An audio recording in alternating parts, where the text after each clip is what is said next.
Hi, this is Julianne with Life Edit and Design, and welcome back to our winter collection preview. This is a very short tutorial, or not tutorial, a very short preview on the two business editions that we have coming out. So in the business section, we already have the podcast planner and the podcast notebook, and we also came out with the blog post planner and a blog notebook.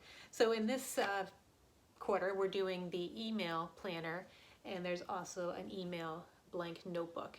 And these are just for those of you that send emails. I mean, if you're not sending emails, you should be sending emails. It's the best way to keep in touch with your customers. So if you're an Etsy shop owner or you're a blogger, anything like that, it doesn't matter. If you have an online business, you should be sending some kind of email out. So these help you plan, and this one is monthly.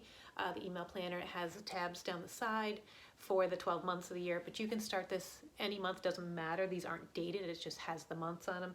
And when you click into a tab, it will take you into the section of the month. Oops, just get into that. So let me show you real quick. So you have a section where you do a year at a glance, which allows you to look at your whole year. And then you have your monthlies, your email checklist. So for each month, there's a checklist of the emails that you're going to send out, and has up to 5 checklists in there, 5. So you can send 5 emails. Depending on the month, you may have 4, you may have 5 weeks. But the idea is if you're sending one once a week, which is the most you should send. I mean, some people send more, but that's their preference. This isn't an email class, but this is just to help you think things through. So this way, if you have it all in one spot and you're looking, so you start with your year at a glance, it can guide you through looking at, what are the big things that are happening in that month. So if you're doing something theme-based, or maybe you have something in your business that's cyclical and you want to be looking at it, or maybe there's trends and you want to be doing things. So again, you have that high-level view.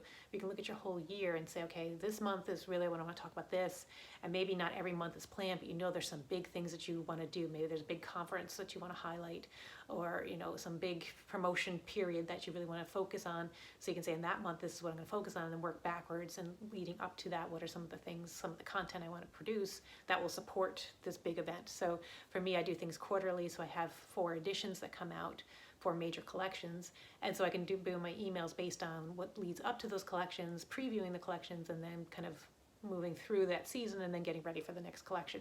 So I can think it through and look at, here's my big release date, and then work around the emails before and after that. So it gives you a great idea if you have it all in one spot where you can really look at that big picture.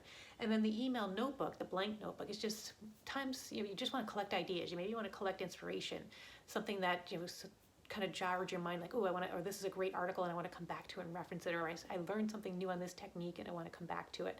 So the notebook is a good companion to let you store ideas without messing up your planner itself. So you can store ideas over there in your blank notebook, and you can categorize them. There's 5 tabs to help you categorize them.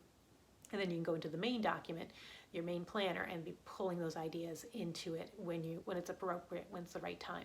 So it's a great tool to help you plan through, and every business owner should be doing something along these lines, planning out your email marketing. Next quarter, we will be releasing a membership toolkit. So if you have some kind of subscription-based program, something where you have members-only content, that will be coming up in the next quarter, so be on the lookout for that. But for this quarter, you have that great email planner now, and if you are a podcaster, you'll find in the shop the podcast notebooks, and if you are a blogger, you'll also find tools for the blogging. So I like to cover all my bases. So there you go. So that's a quick short preview of what we have in the email collection in the business section for this year. Thanks so much, and we'll see you in the next one.